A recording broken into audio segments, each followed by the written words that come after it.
Jamunamai ki jai, Bhakti Devi ki jai, Srimanamacharya Haridas Thakur ki jai, Krishnadas Kaviraj Thakur ki jai, Sri Caitanya Caritamrita ki jai, Anantakoti Vaishnava Vrinda ki jai. All God assembled devotees, Hare Krishna. All God assembled devotees, Hare Krishna. All God assembled devotees, Hare Krishna. Nitai Gaura Premanande, Hare Hare Bol. All God Shri Guru and Shri Gauranga.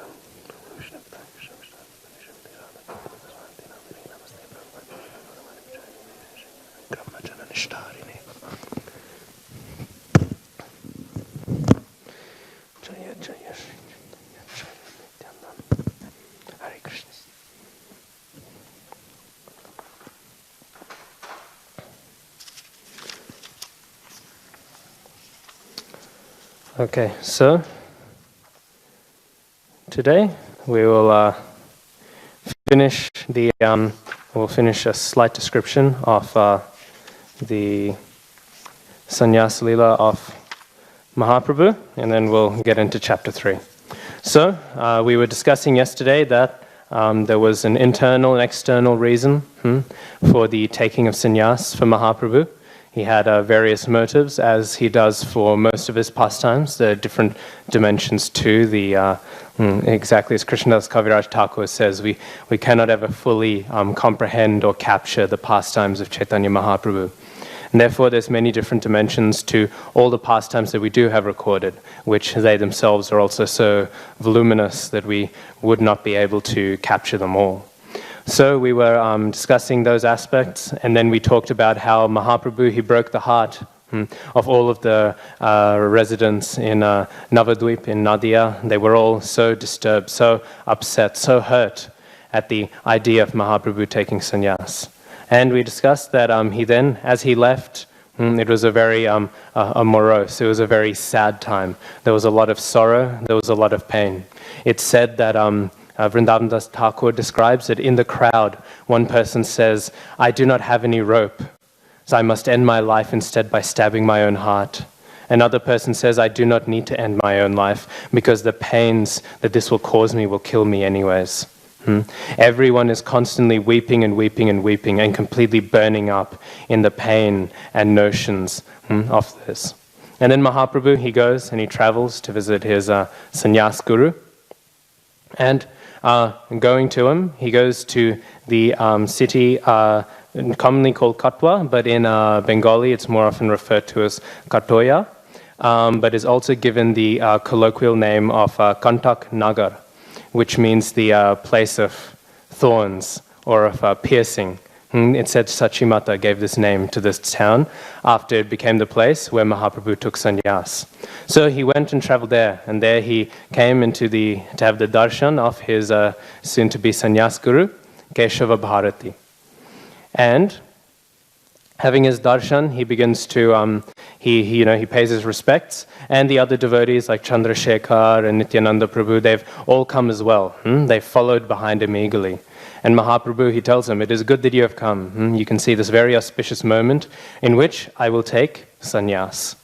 And so he approaches Keshava Bharati and he tells him, "Please, give me sannyas. Make me a sannyasi." And seeing this, the response is not so positive. He says, "You are only a young man, of only such young age. Live your life out a little more, get to around 50, and then I will give you sannyas. Come back again then. Live out, become a bit more steady, live out the fullness of your grihastha ashram, and then you can do this." And he says like this to Mahaprabhu. And Mahaprabhu, hearing this, becomes very frustrated, very disturbed. And he says, "My life, it is so short. Like a sesame seed is so small, so tiny. It'll pass like this. What would happen? In that little time, my life could end instantly. I could leave my body tomorrow. I could leave my body in a week. I could leave it at any moment. And if I leave my body, then how will I be able to take sannyas from a great devotee like yourself? This life is such a fickle thing. If I do not use it instantly, in this moment, in the service of Krishna, then who can guarantee anything for tomorrow? Even if I do not have any time left, at least let me use, like Maharaj Katwanga, let me use the last few moments in full renunciation and full dedication to Krishna. And of course, this echoes the typical response given to people. So many people have this sentiment that, I will take to spiritual life when I'm 70.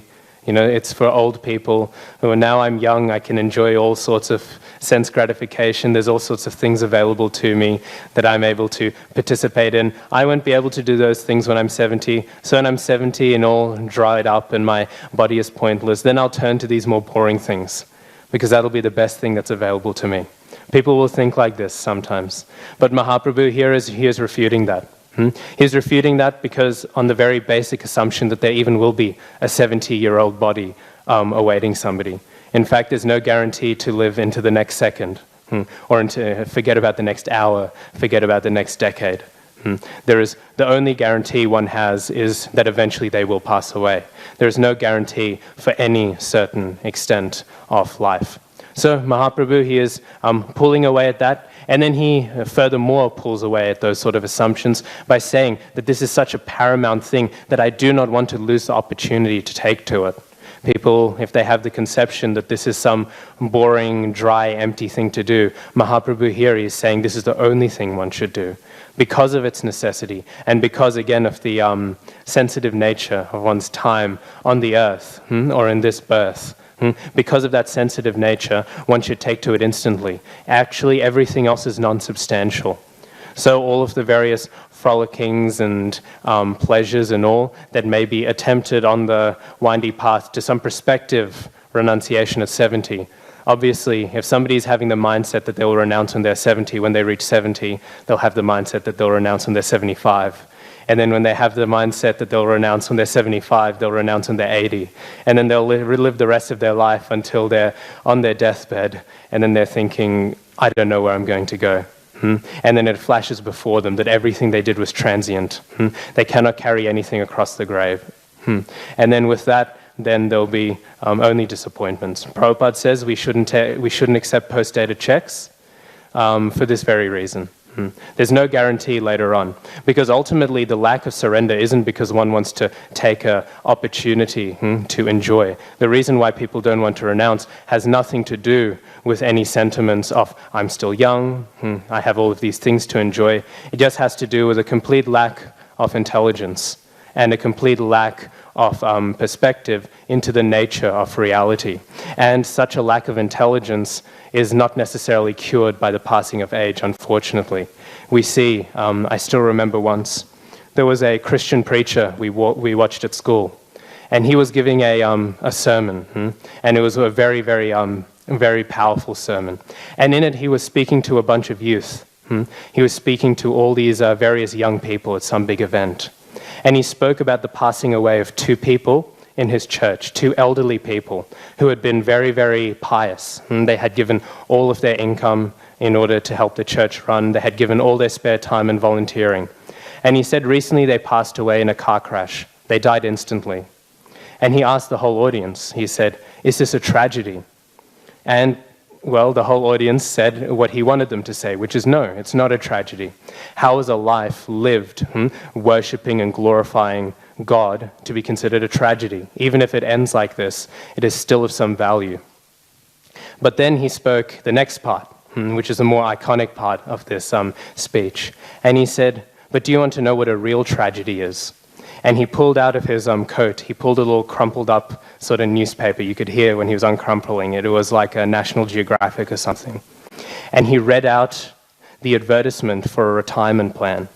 And he read out, he said, Sally and Bob, I can't remember their names, but some generic name, Sally and Bob have now lived their lives, and they're enjoying their 70 plus years collecting seashells in a nice house next to the beach with a beautiful yacht collection. And he said, if you want to hear the greatest tragedy in the world, it is that people will live to the age of 70 and still not realize that the point of their life was to renounce themselves into service for God. And he said, this is the real tragedy. This is what should break our hearts.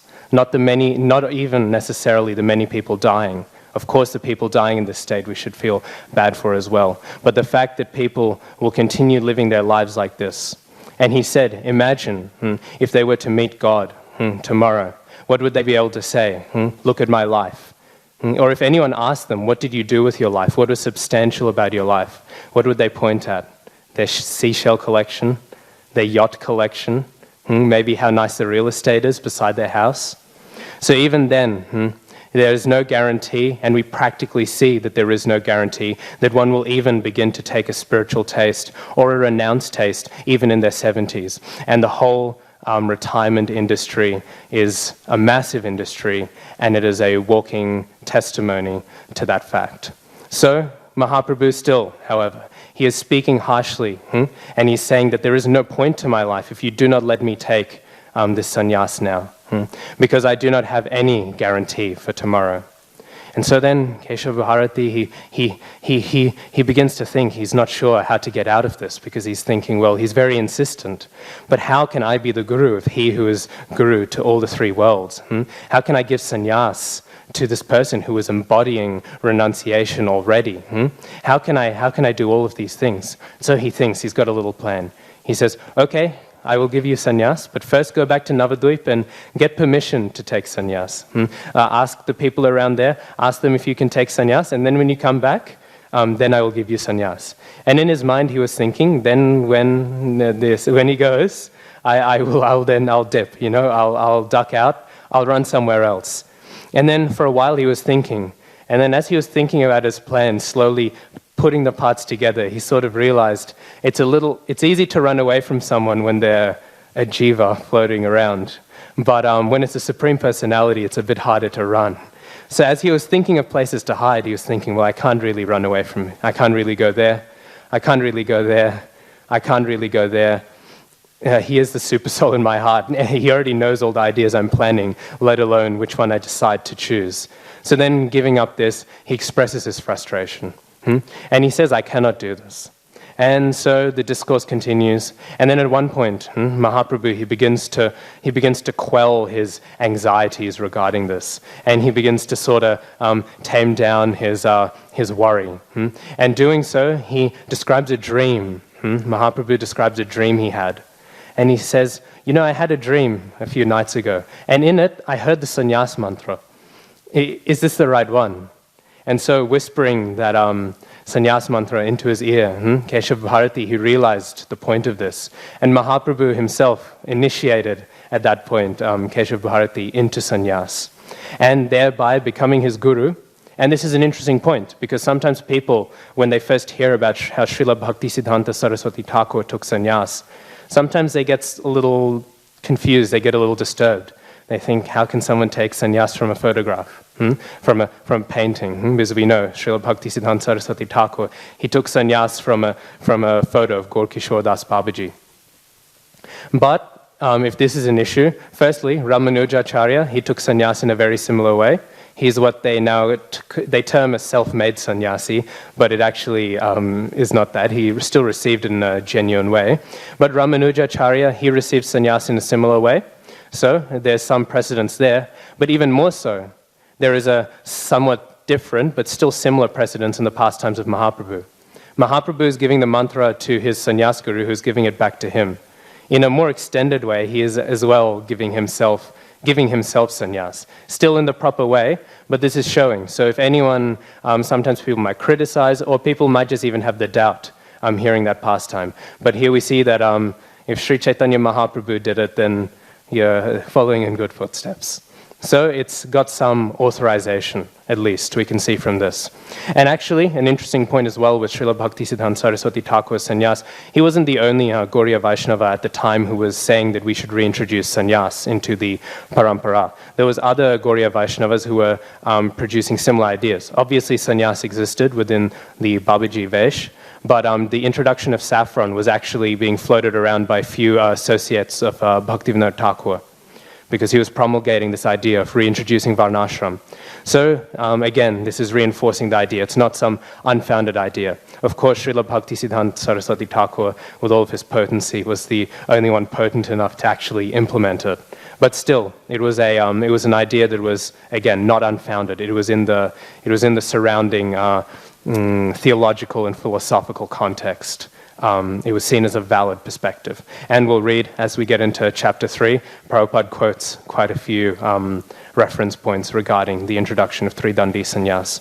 So, Mahaprabhu, he speaks this mantra then to Keshava Bharati, and suddenly he's filled with joy because he realizes, now that I've been giving sannyas, now I can give him sannyas. And he says, okay, I will give you sannyas. And Mahaprabhu becomes ecstatic. Of course, he needs to go have his head shaved, and he goes to have his head shaved, and as we were talking, the barber became very morose. He gave up his job after doing that. He thought, I will never be able to cut hair again. The pain that it gave me to cut this hair was so severe. And actually, it's described that Mahaprabhu, while he was having his hair cut, he could not stop his constant chanting of Hari Bol. He kept on saying Hari Bol, Hari Bol, Hari Bol, constantly. And because of that, it was hard to shave his head. So actually, the shaving of Mahaprabhu's head, it didn't take like an hour, it didn't take half an hour, it took the whole day. It said the whole day Mahaprabhu had to have his hair cut because he was so constantly in ecstasy, chanting Hari Bol, Hari Bol, Hari Bol. And then, after having his head shaved, then he went and of course he received the sannyas mantra and he got initiated into the sannyas ashram. And at this point, both Keshava Bharati and Mahaprabhu, they were engaged in great ecstasy. They both engaged in a wonderful kirtan. And everyone around, they were seeing this and they were completely bewildered. They were seeing this great monist, this person who was so famous for his great understanding of the Advaita Vedanta, of the monistic, the Mayavad conception. Here he is so ecstatically expressing the theistic love for Godhead. And so they were completely amazed by this. And the kirtan was very wondrous. Mahaprabhu, he would jump up and down, and it said he would jump from rasas. At one point, he seemed to be expressing the rasa of Srimati Radharani. At another point, it would be like he was expressing Dasya rasa.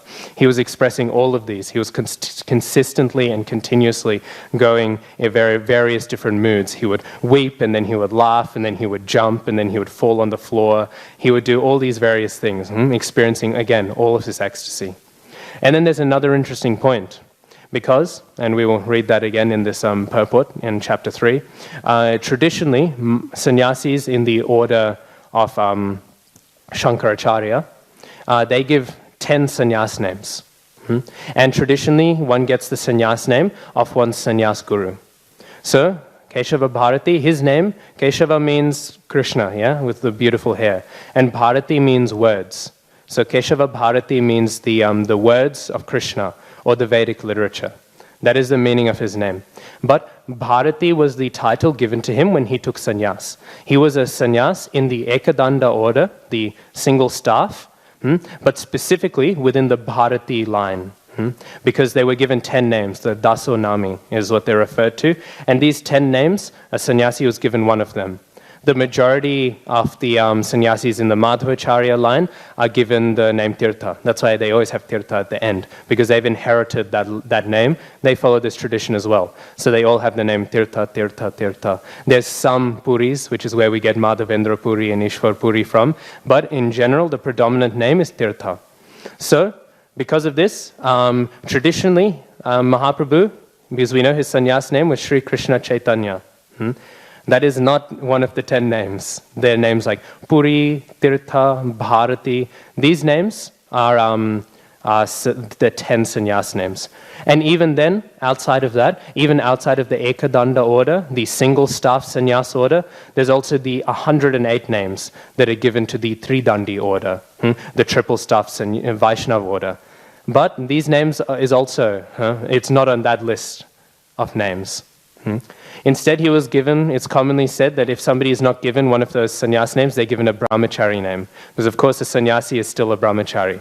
So it's said their sannyas name is a brahmachari name. So his brahmachari name that was given was Sri Krishna Chaitanya. Because Keshava Bharati, he said, I'm giving this name Bharati to so many of my disciples. This person who is before me, this personality, he should not be given that same name I'm distributing to everyone else. So he had to think, what is a name that I can give? And then, of course, Krishna. What is the name that is always on Mahaprabhu's lips? And he's spreading the glories of this Krishna everywhere. But also, in his ecstasy, in his prem, he is constantly absorbed in thoughts of this Krishna. And therefore, Chaitanya. Chaitanya means consciousness. In a sense, Mahaprabhu's name is Krishna consciousness, Sri Krishna Chaitanya. So in one sense, it can be said like this. So he was given this name. Keshava Bharati said, I will give this name. And again, this also ties into our modern practice of sannyas. In Srila Prabhupada, he was given one of the 108 names. So Srila Prabhupada's sannyas name was Swami. He was initiated into that name. However, Srila Prabhupada gave his sannyas disciples, he gave them all brahmachari names.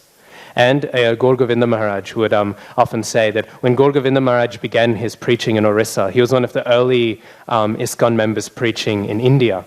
So he would often associate with some of the Gauriya Mats for resources or for some provisions. And many of them were supportive and nice, but some of them were less than supportive and less than nice. And some of them they would criticize. They would say, Your Guru Maharaj, they would say, these are not sannyas names. You all find this. Bhakti Siddhanta Saraswati Thakur, he published a list of all the sannyas names in a book called Gauriya Kantahar, which is a necklace of verses which were used, it was printed for preachers, because it had, based on each topic, a whole list of shlokas to prove from the Vedic literature the Gauriya Vedanta, the conclusions of the Vedas from the perspective of Gauriya Vaishnavism. So in each topic, there would be a series of texts. And this one text had the 108 names. And so they would say, this is not these names that Bhaktivedanta Swami Maharaj is giving. These are not the names that are on this list. So what is this sannyas? And Gaur Govinda Maharaj was very well known in his pastimes. He would be very respectful for everyone, but if anyone was to criticize Srila Prabhupada, he would return with some severity of his own. And so he completely lambasted that person, and he made the basic point that Sri Krishna Chaitanya Mahaprabhu took a name that was not a traditional sannyas name.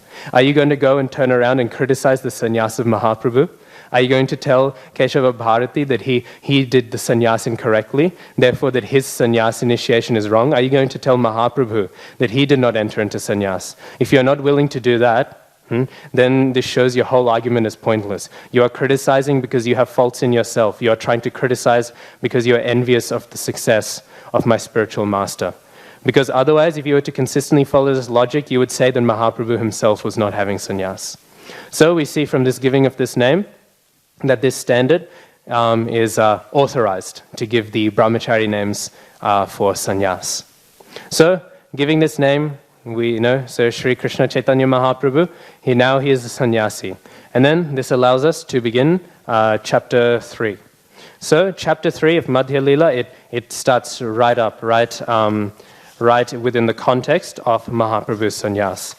And in general, it follows the focal point of this chapter is the taking of prasad at Advaita Acharya's house. But it begins with a theme that we'll find in Madhya Lila comes up a lot, which is Mahaprabhu wants to go to Vrindavan, and he's not able to. He gets diverted by some means, or people are stopping. Eventually, he'll reach Vrindavan, but it's very satisfying when you reach the part in Madhya Lila where he does, because he's constantly thinking that he wants to go to Vrindavan. He's constantly planning to go to Vrindavan, and always his plans are being curtailed and being disrupted. So the beginning theme is, of course, Chaitanya Mahaprabhu. He attempts to go to Vrindavan, but he is diverted by Nityananda Prabhu.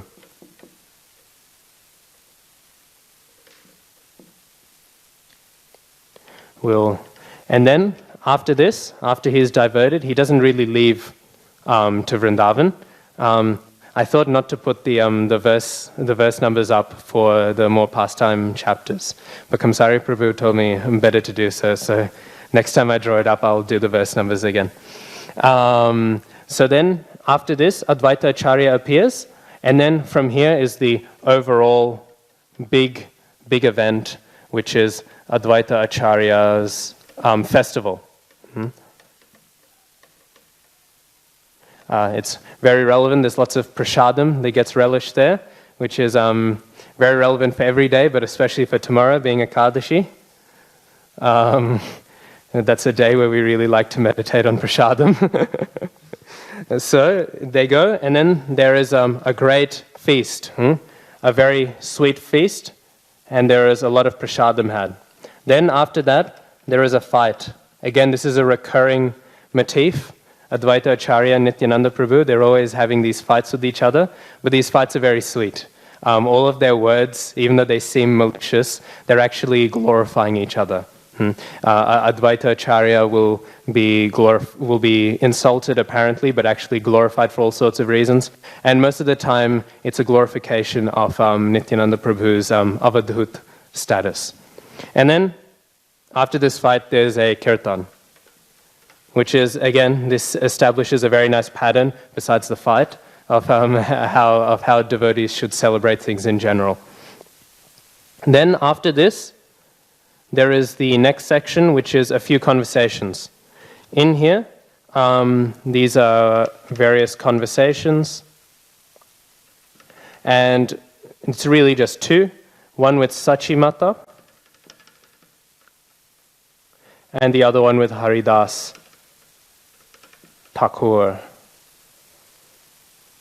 Both of these pretty much revolve around Mahaprabhu's, which is, again, when I did the overview for whole of Madhya Lila, the central theme of chapters 3, 4, 5 is Mahaprabhu's reorienting himself in Puri. And so the focal point of these conversations, again, is Mahaprabhu now thinking to anchor himself in Puri. Because, of course, he could not stay in his mother's house as much as she would have wanted that. But so there was a compromise made. Because obviously he had to decide to go to Vrindavan. And then, after that, there is a continuation of more festivities for quite a few days. Advaita Acharya, he continues grand feasts, grand kirtans, everything. And then, lastly, at the very end, Mahaprabhu,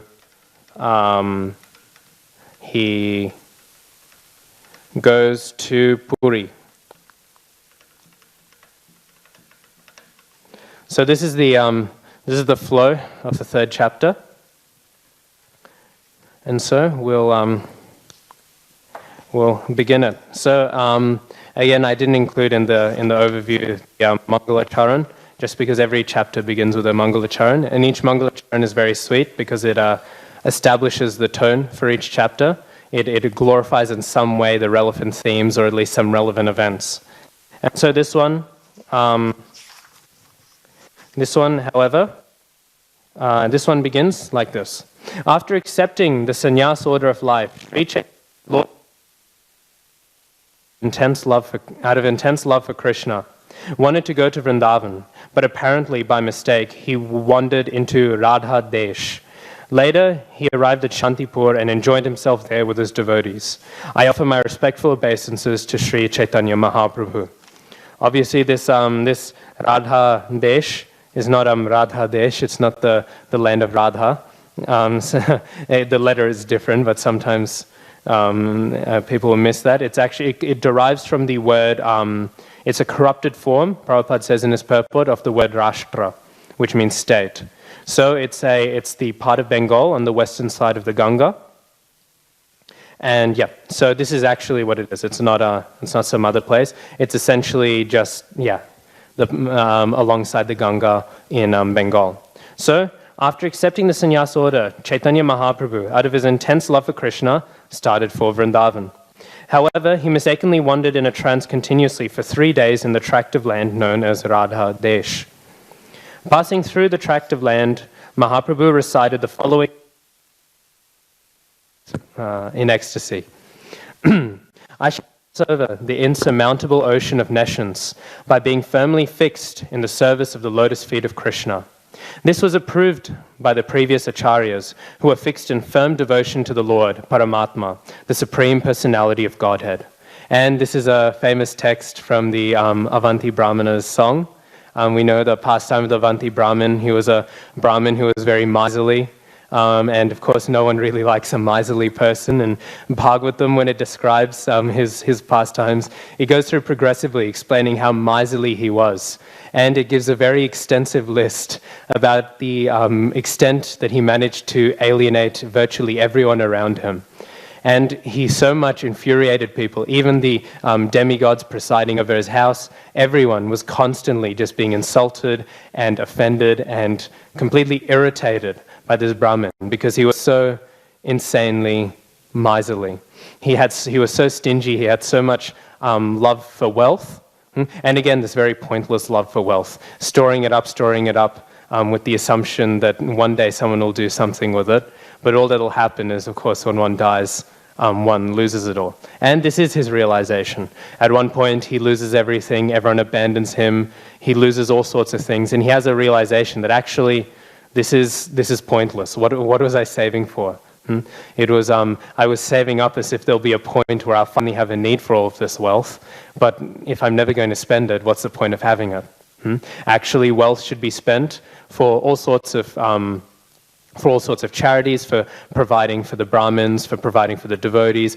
Like this, wealth should be spent for duty. In fact, the Grihastha in many ways, actually, even though maybe it's not seen so prominently in society today, but the central notion of the Grihastha ashram is that it's where the money is generated to provide for all the other ashrams.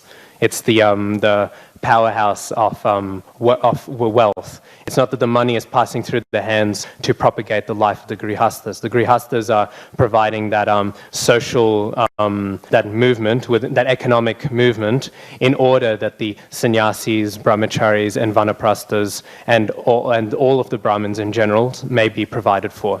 So that is the point. So he's saying like this, he's thinking, why was I hoarding up all of this money? And then he goes and renounces his life. And in his renounced state, he's treated very poorly because he's very simply presenting himself. And people are attacking him, children are stealing his things, and then people will pretend to give it back to him, and then as he goes to grab them again, they'll take it away. This happens even today still. Gaur Kishore Das Babaji, there's a famous pastime. Children would throw rocks at him when he would go begging. Sometimes he would go for alms, and children would throw rocks at him. And Gaur Kishore Das Babaji, he would say, "Oh Gopal, why are you doing this to me? Gopal, why have you sent these rocks for me?" Again, the devotee sees everything as Krishna's mercy. So in this mind, he's not seeing anything as separate from Krishna's mercy. So Gaur Kishore Das Babaji, he would be treated like this. And the Avanti Brahmana, he was also treated like this as well. And constantly. And people would slander him and say, he's just a leech, living off everyone else. He's not doing anything, all in the name of religion. He's just being a lazy person. And criticize him constantly like this. And then, of course, he sings a very beautiful Gita within the subsection of the whole Uddhav Gita itself. And he sings a very beautiful song. And in it, he discusses the mind. He says, actually, suffering does not come from the demigods. It does not come from other people. It does not come from astrological calculations. It comes simply from the mind. And one whose mind can be... They will not suffer pain. They will not have sufferings, because that is where pain is born. Can the person who bites their own tongue, can that person blame anyone but themselves? Once one realizes and is equiposed in the nature of the mind, then there will be no problems. And like this, he entered into a very renounced state. He realized the nature of the mind in creating all of these ideas. All of these ideas of pleasure and pain, in one sense, were just productions of his mind. And like this, he began to renounce the world properly, and then eventually became a very successful transcendentalist. But this is an interesting point, that he would like this, that he would say that the fluctuations of the mind, the various movings, the various emotions, that all these things, these are the cause of suffering. And if one learns to detach themselves from it, then one will enter into happiness. Because Sri Krishna Chaitanya Mahaprabhu, saying this verse, was not saying it in an equiposed state of mind.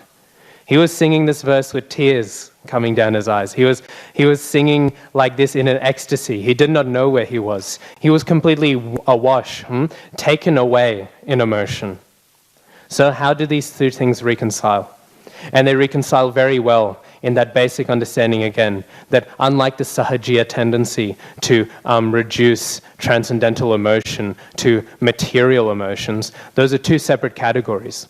And furthermore, it shows that the fulfillment of an equiposed mind, that the fulfillment of the whole purpose of sannyas, the whole purpose of renunciation, Srila Bhaktisiddhanta Saraswati Thakur would say, to renounce means to hold on to something else. It doesn't mean just to let go. True renunciation actually means to hold on to something. And so, Mahaprabhu here, he is embodying exactly what the Avanti Brahmana was saying.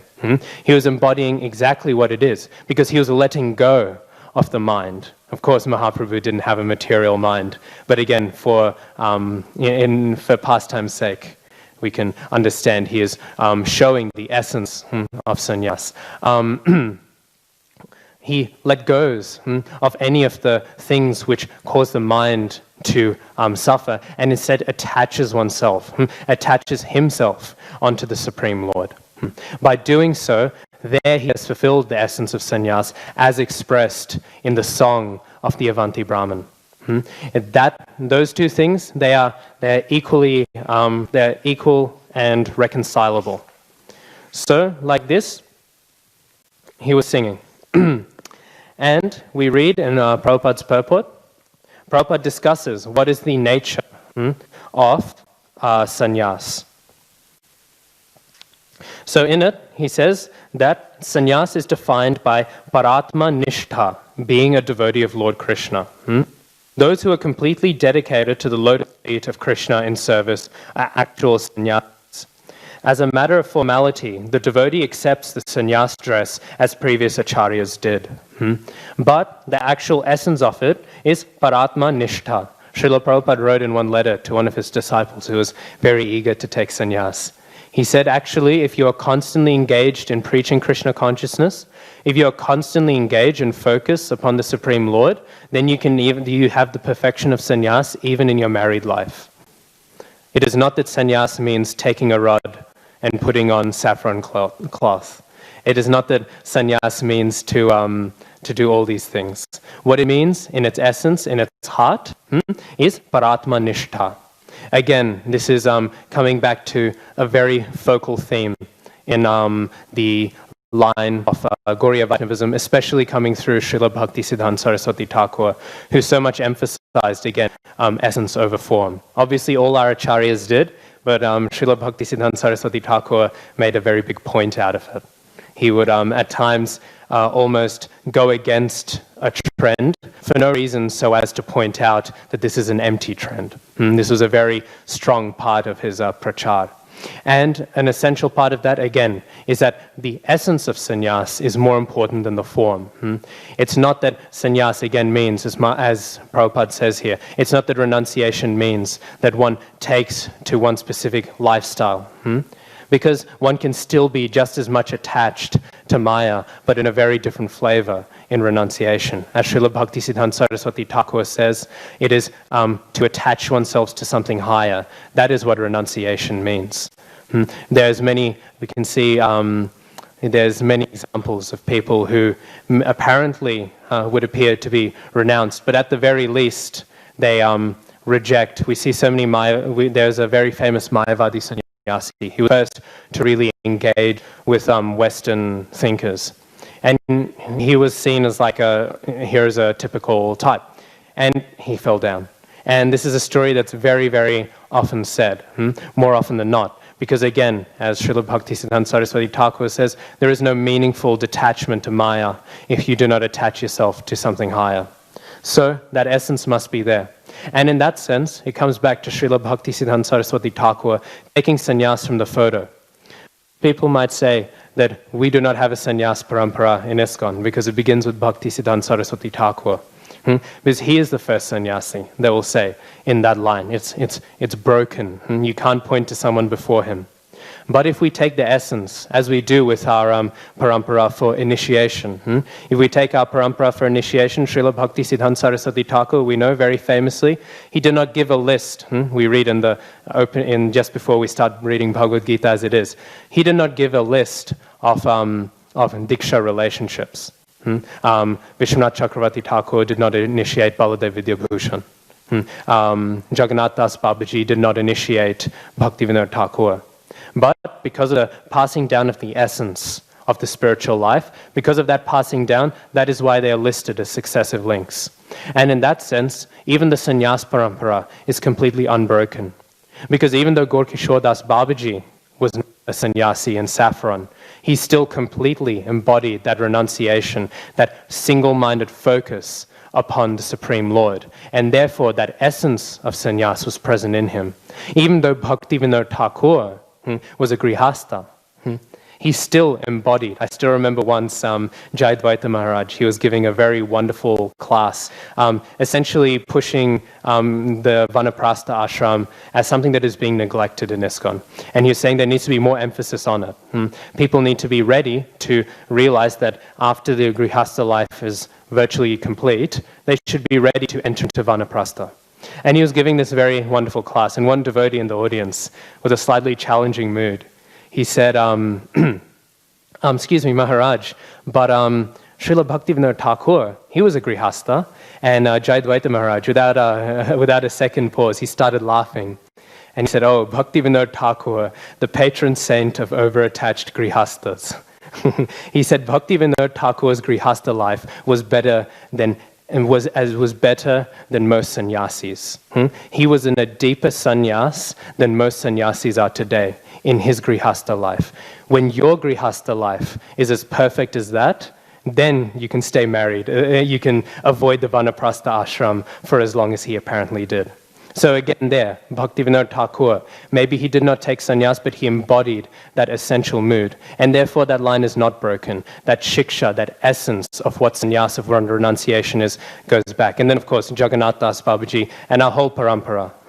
Our whole parampara is completely composed with that pure, single-minded dedication to preaching the Supreme Lord's glories and preaching about the Supreme Lord. And therefore, yeah, that essence is there. And therefore, even though people might say that our sannyas parampara begins with Bhaktisiddhanta Saraswati Thakur, and while it's true he was the first to have sannyas in a while, again, that essential point was not missing. And Srila Prabhupada, he continues to describe in his purport, he describes the nature of Tridanda. And he explains how the Ekadanda, the single staff of the Mayavadis, is not so often mentioned in the Vedic literatures, but Tridanda is. The Tridandi sannyasi is very much referenced. And he makes a specific point as well, that actually there's 4 dandas. Even though it's referred to as Tridandi, the 3 staffs representing mind, body, and speech. The 4th one was added by Vishnu Swami at the top to represent the jiva, to represent the full dedication. It is not just these 3 things that are dedicated to the Supreme Lord, but the jiva itself. The complete entire being of this individual is dedicated to service of the Supreme Lord. Another explanation that's sometimes given is Vishnu Swami, he added it as a small one at the top, so it would resemble an axe, because the sadhu he cuts. So it would represent an axe. Again, that's a how do you put it? Not colloquial. That's a folk explanation, but it still echoes the same sentiment. So Vishnu Swami, he added this last one to emphasize this again, that the Tridandi is Paratma Nishtha. He is fully dedicated in everything, all down to the platform of his soul in service of the Supreme Lord. And then Srila Prabhupada, he discusses that he discusses the various elements of the Ekadandi sannyas of Mahaprabhu, and he says that even though he accepted this, even though he accepted the apparent trappings of a Mayavadi sannyas, even though he accepted the apparent form of Ekadanda sannyas, again, because that essential mood was there, it was a transformation of it. Externally, it seemed to have all those features, but its essence was entirely that of Tridandi sannyas. And therefore, there was no problem. We know the Danda Bhanga pastime, the famous pastime, when Nityananda Prabhu, he breaks Mahaprabhu's staff into 3 parts. There's various different explanations given for why Nityananda Prabhu did this. But one of them is as a comment that you are not an Ekadandi sannyasi. You are not a sannyasi of only 1 staff. You are a Tridandi sannyasi, and therefore I'm breaking these into 3 so that it can be apparent to everyone that your sannyas is not that of a Mayavadi, but that of a Vaishnav. So that is one of the explanations given. So Srila Prabhupada explains this, and then he gives a list, and upon that list I'll conclude, of a few other devotees and acharyas who also took Tridanda Sannyas, such as Gadadhar Pandit, Gopal Bhatta Goswami, and Gopal Bhatta Goswami. And even though the others may be said to have taken Babaji Vesh, they took the white cloth, we know Bhakti Siddhanta Saraswati Thakur, when he initiated Babaji disciples, he gave the same mantras to them in their renunciation as he did to his sannyas disciples. Again, the heart and the essence is the same.